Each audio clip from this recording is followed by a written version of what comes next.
TVK பத்தியும் கண்டிப்பா நம்ம பெருமை தான் நம்ம பேசணும். ஏன்னா கட்சியால் அதாவது நிறைய பேர் கட்சி ஆரம்பிச்சாங்க.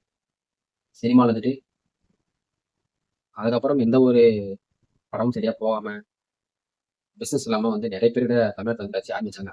அப்போலாம் வந்து ஆ ஓகே இவங்க எதனா ஒரு மாற்றத்த கொண்டு வருவாங்க. அப்படின்ற ஒரு கான்செப்ட்லாம் நிறைய பேர் அவங்கள ஃபாலோவும் பண்ணாங்க.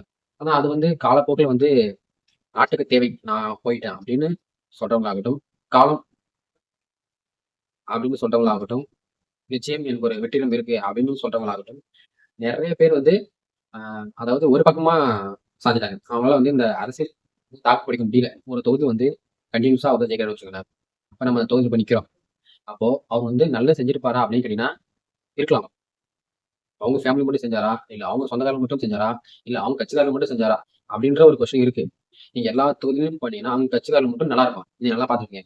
எம்எல்ஏ, அதுக்கடுத்து மாவட்ட செயலரு, ஒன்றிய செயலர், வார்டு மெம்பரு, தலைவரு அப்படின்ற கவுன்சிலர் அவங்கலாம் வந்து ஒரே கட்சியா இருப்பாங்க. நீங்க வேணா நல்லா நோட் பண்ணி பாருங்க. அவங்க மட்டும் தான் நல்லா இருப்பாங்க தவிர, அவங்கள சார்ந்து வாழ்ற மக்கள் நல்லாவே இருக்க மாட்டாங்க.